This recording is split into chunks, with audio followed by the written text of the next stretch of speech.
You see them everywhere, on our roofs, in our phones, tucked away inside our routers. They look like simple little pieces of metal, right?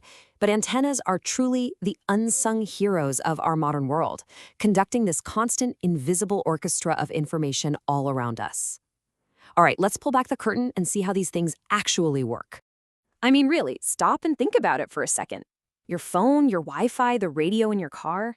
How does a signal get from a tower miles away, or heck, a satellite up in orbit, and end up as a video or a voice right there in your hand? Well, the answer is hidden in the fundamental physics of the antenna. So, first things first, we have to tackle the most basic question of all. How does a simple piece of wire create a wave that can just travel through the air? It sounds like magic, doesn't it? Well, it's not, but it's pretty darn close. Okay, so at its most basic level, an antenna is just a translator. If you want to get technical, you can call it a transducer. It has one main job: take electrical energy coming from a wire and poof, convert it into invisible electromagnetic waves, like radio waves. And of course, when it's receiving, it does the exact same thing, just in reverse. It catches those waves and turns them back into electricity. So here's the real secret sauce. For an antenna to work, the electricity inside it can't just flow in one direction. It has to be constantly and super rapidly changing direction. It has to oscillate. Imagine you're pushing someone on a swing. A single push doesn't do much, but if you push back and forth in that perfect rhythm, you create a ton of motion. It's the exact same idea with electricity. That synchronized back and forth movement creates these incredible ripples, electromagnetic waves that literally break free from the wire and shoot outwards at the speed of light. But, just sending out waves isn't enough. To do it well, an antenna has to be tuned, kind of like a musical instrument, so it hits the perfect note. And this brings us to a super important idea: resonance. It's a lot like a guitar string, right? A string of a specific length and tension will vibrate perfectly at a specific musical note. Well, an antenna is the same deal. Its physical size and shape have to be just right, so it vibrates perfectly at one specific frequency. And that's its sweet spot. That's where it performs at its absolute best. So how do engineers actually see this perfect note? They measure something called impedance, which is just a fancy word for how much the antenna resists the electrical signal. Now, this graph looks complicated, but for now, just focus on that blue line. The magic moment, that perfect tuning we call resonance, happens at the one exact frequency where that blue line crosses zero. That's it. That's the spot. And here's the payoff. When that blue line hits zero, look what happens to the total resistance, the impedance, shown here in red. It hits its absolute minimum. This is exactly what we want. The less resistance there is, the more power flows through smoothly and gets blasted out as a strong signal. Simple as that. So, okay, how can you tell if an antenna is actually any good?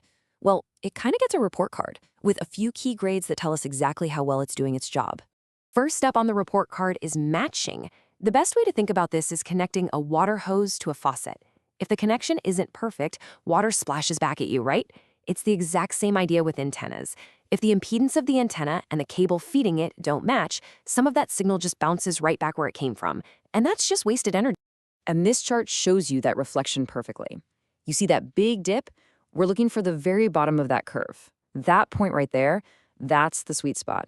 It's the resonant frequency where the match is the best and the least amount of power is getting reflected back. Now, it's not just about how deep that dip is, but also how wide it is. We usually measure it at a certain level, like -10 dB here. That width tells you the whole range of frequencies where the antenna works well. And in the biz, we call that its bandwidth. A wider dip means the antenna can handle a wider range of channels.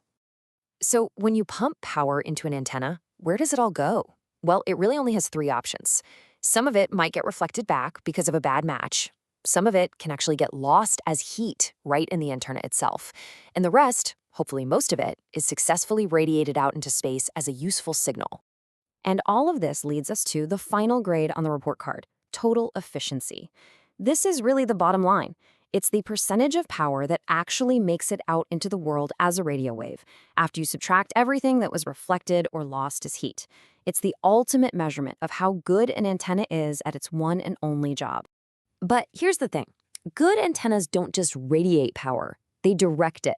They don't just shout into a room. They're designed to whisper into someone's ear from all the way across it. And this gets us into the concepts of directivity and gain. And this is probably the best way to think about it. On the left, you've got this theoretical antenna that's like a bare light bulb. It just spreads energy everywhere, equally, in all directions. But on the right, you have a real antenna. It's more like a flashlight, taking all that same energy and focusing it into one tight, powerful beam. And we have a way to measure that focusing power. It's called gain. You'll often see it measured in dBi, and that little I just stands for isotropic, which is our imaginary bare light bulb. So when you see a gain number, all it's telling you is how much more powerful the signal is in that one specific direction compared to that imaginary bulb that just wastes energy everywhere else. Okay, so now that we've got the basic principles down, let's just take a quick tour of how these ideas lead to the amazing variety of antennas we see out in the real world. And what you're about to see is that in the world of antennas, form always follows function. First up, the giants. These huge broadcast towers aren't about creating one super focused beam. Instead, they're all about carefully shaping their signal to cover an entire city or a whole region, just right. For them, it's all about controlled, widespread coverage.